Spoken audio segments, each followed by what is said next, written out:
J'ai rencontré une belle madame au lancement de l'année pastorale diocésain à Exposité. Elle a dit « Ah, tu voudrais-tu nous faire une capsule, s'il te plaît, sur la prière pour les jeunes que je prépare au sacrement puis leurs familles qui sont là? » Fait que je me suis dit « Ben oui, on prend notre Père, c'est la prière que Jésus nous enseignait. Fait que voici ce que ça donne pour votre joie. » La prière, c'est quoi? Comment on fait pour prier en famille? Ce qui est le fun, c'est qu'on peut prier en famille, c'est facile parce qu'on s'adresse tous à la même personne, qu'on soit adulte, enfant, adolescent, jeune adulte, personne âgée. Qui que nous soyons, on s'adresse à notre Père, puis c'est Jésus qui nous a demandé d'appeler Dieu notre Père. C'est un papa parfait. Il n'y a aucun papa sur terre qui est parfait.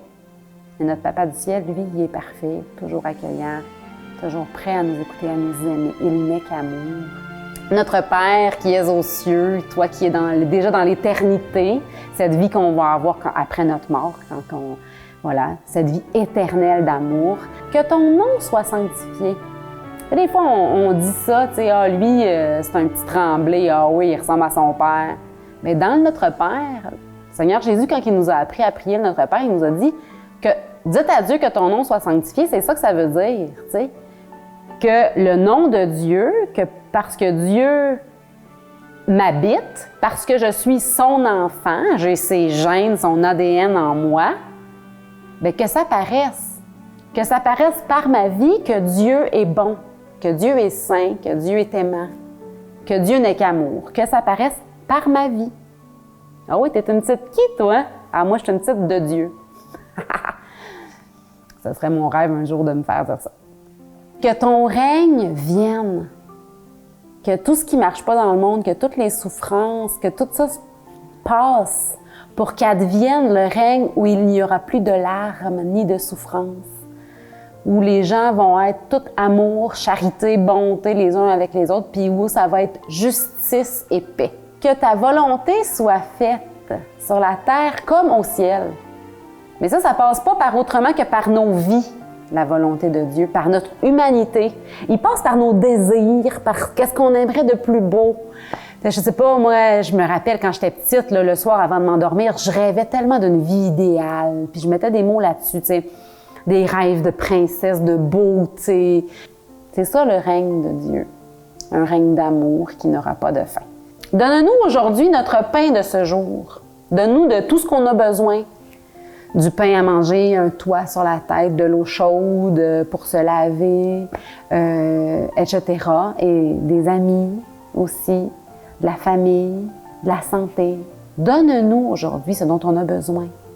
S'il te plaît, Seigneur, pardonne-nous nos offenses, comme nous pardonnons aussi. Le pardon, c'est absolument obligé d'être une chaîne. Ça ne peut pas aller juste dans un sens. Dieu nous pardonne comme on pardonne nous-mêmes. Sauf que l'affaire, c'est que le pardon, c'est tellement difficile que c'est divin.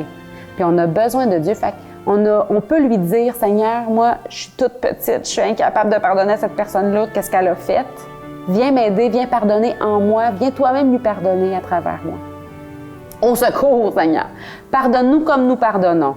Mais le Seigneur est bon, hein? Il est mort sur la croix pour nous prouver que son pardon était inépuisable, tout-puissant. Hein? Son pardon a traversé la mort, il est ressuscité. Donc, il a traversé la mort puis il est revenu à la vie. Ça, c'est quelque chose que nous, maintenant, on n'est pas capable de faire. Hein? Ressusciter après notre mort, mais Dieu est venu dire, mon pardon est aussi fort que ça. Quoi que tu aies fait,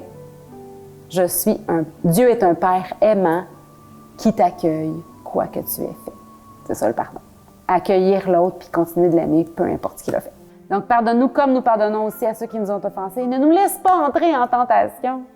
Enlève le caillou sur notre route pour pas qu'on s'enfarge dedans puis qu'on tombe. Viens à notre secours. Ne nous laisse pas entrer en tentation. Viens à notre secours quand il y a trop de tentation. Aide-nous à voir clair entre ce qui est bon et ce qui est moins bon pour pouvoir choisir ce qui est bon et être libre. C'est ça la liberté, hein? Comprendre ce qui est le meilleur pour nous puis savoir le choisir. C'est être libre. Donc, je vous souhaite une bonne prière du Notre Père, en espérant que ça vous ait éclairé sur le sens profond des paroles qu'on dit quand on dit le Notre Père, pour que ce soit une prière avec le cœur, une prière sentie, parce qu'on s'adresse vraiment à quelqu'un qui est vivant, puis qui nous écoute, puis qui nous entend. Ça m'a fait vraiment plaisir de vous présenter un peu ma vision de la prière, comment ça peut être simple de prier, de s'adresser à Dieu.